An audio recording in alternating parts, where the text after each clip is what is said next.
نہیں دیتے، لیکن رب کا گھر جو ہوتا ہے، مساجدیں جو ہوتی ہیں جن کو اللہ کے گھر کہا جاتا ہے، وہ اللہ کا گھر صرف انسانوں کے لیے ہی نہیں بلکہ وہ مخلوقات جن کو فرشتے اور جنات کہا جاتا ہے ان کے لیے بھی تعمیر ہوتا ہے۔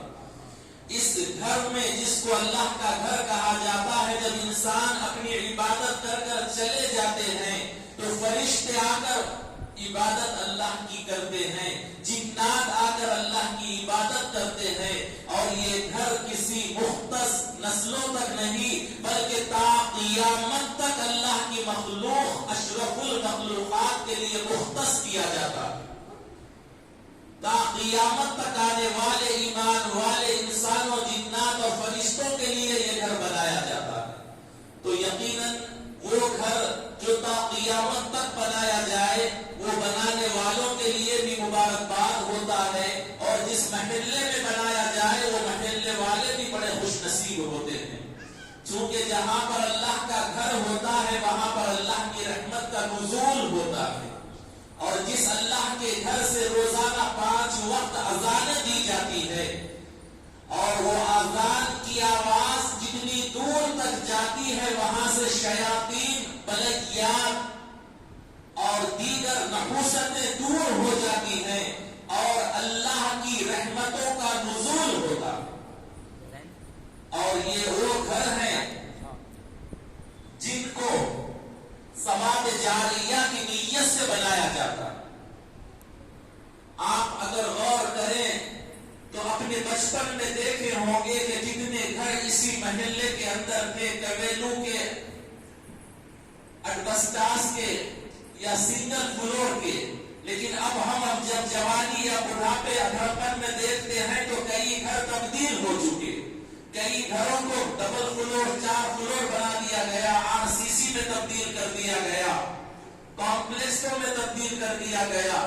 لیکن اللہ کا گھر جو ایک مرتبہ بنا دیا جاتا ہے تو وہ کسی دوسرے کو نہ بیچا جاتا ہے، نہ کوئی دوسرا خرید سکتا ہے، وہ محض اللہ کی عیال، اللہ کے بندوں کے لیے تا قیامت تک آنے والوں کے لیے مختص ہو جاتا ہے۔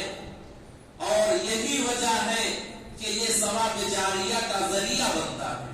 جس آیت کریمہ کی تلاوت کا شرف خطبے میں میں نے حاصل کیا، رب کریم قرآن کریم میں رسول کریم پر نازل کردہ کلام میں ارشاد فرما رہا ہے، انما یعمر مساجد اللہ، شک نہ کرو، بے شک اللہ فرماتا ہے، ہر پیمانوں سے گزار کر یہ جملہ کہا جا رہا ہے، بے شک اللہ کے گھروں کی تعمیر وہی لوگ کرتے ہیں، بے شک اللہ کے گھروں کو وہی لوگ بناتے ہیں، من آمن باللہ، جو اللہ پر ایمان لاتے ہیں، والیوم الآخر، اور آخرت کے دن پر۔ یہ آخرت کے دن میں تمام چیزیں پوشیدہ ہے۔ انسان کا آخرت کے دن پر ایمان لانا بھی ایمان مفصل کی ایک شاخ ہے۔ انسان مرنے کے بعد اٹھایا جائے گا، کہاں اٹھا کر جمع کیا جائے گا؟ وہ آخرت کا دن میدان محشر ہوگا۔ کیوں جمع کیا جائے گا؟ وہاں پر اچھے اور برے اعمال کا حساب دینا ہوگا۔ حساب دینے کے بعد کیا ہوگا؟ تو جنت اور دوزخ کا فیصلہ ہوگا۔ تو یہ یوم آخرت میں تمام چیزیں ہوتی ہے، اور اچھے اور برے کی نوعیت جو دنیا کی زندگی میں نیک اعمال کیا تھا اس کا بدلہ زیادہ اللہ عطا فرمائے گا اپنے رحم و کرم سے، اور جو دنیا میں گناہ کیے تھے اس کا اتنا ہی بدلہ عطا کرے گا۔ گناہوں میں بڑھائے گا نہیں، لیکن نیکیوں میں اضافہ کرے گا۔ کتنا اضافہ کرے گا؟ ایک نیکی کا بدلہ 10 گنا زیادہ کرے گا، ایک نیکی کا بدلہ 700 گنا زیادہ کرے گا، ایک نیکی کا بدلہ اخلاص کے ساتھ ہو تو 1000 گنا زیادہ نیکیاں کر کے عطا کرے گا۔ تو جو گھر اللہ کا بنایا جاتا ہے وہ بنانے والے بڑے خوش نصیب چنندہ بندے ہوتے ہیں، چونکہ اللہ ہر کسی سے اپنے گھر کی تعمیر نہیں کرواتا۔ آپ نے دیکھا ہوگا کہ کوئی MLA اور کوئی MP اس کے کام کرنے کے لیے اس کے جو پیے ہوتے ہیں، جو اس کے ماتحت ہوتے ہیں، وہ بڑے قابل ہوتے ہیں اور وہ بڑے بھروسے مند ہوتے ہیں. انہی کو chief minister, prime minister, M P اپنے قریب رکھتے ہیں اور اپنے معاملات دیتے ہیں. تو یہ اللہ کا گھر ہے.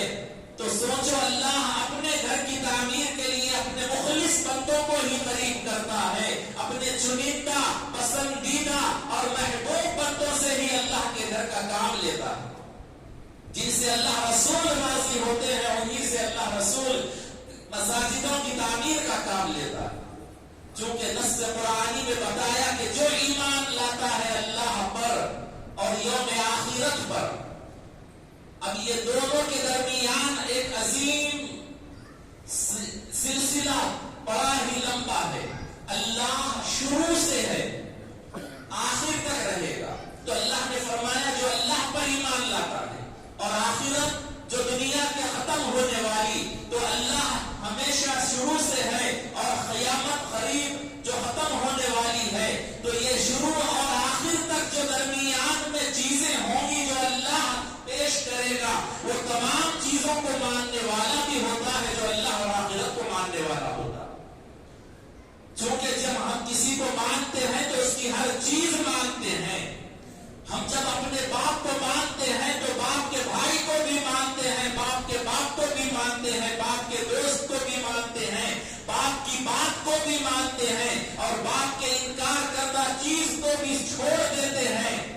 گویا کہ ہم اپنے استاد کو جب مان لیتے ہیں کہ یہ ہمارا استاد ہے، تو ہمارا استاد جو بتاتا ہے اس کو مانتے ہیں اور جس سے رکاتا ہے اس سے رک جاتے ہیں.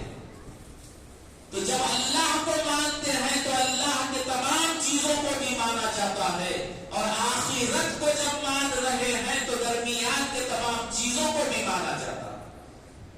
یعنی یہ زندگی ہمیں یوں ہی نہیں دی گئی جانوروں کی طرح کہ پیدا ہو، کھائیں پیئیں، لڑے جھگڑے اور مر جائیں، ختم نہیں. انسان کی پیدائش کا مقصد رب نے فرمایا وَمَا خَلَقْتُ الْجِنَّ وَالْإِنسَ إِلَّا لِيَعْبُدُونَ. اور اللہ نے انسانوں کو اور جناتوں کو اور مخلوق کی طرح نہیں بلکہ اپنی عبادت، رب کی عبادت کے لیے پیدا کیا.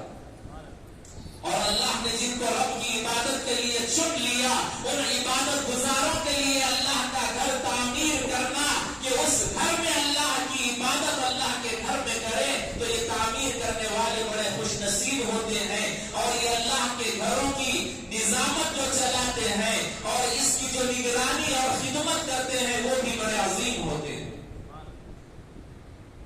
اللہ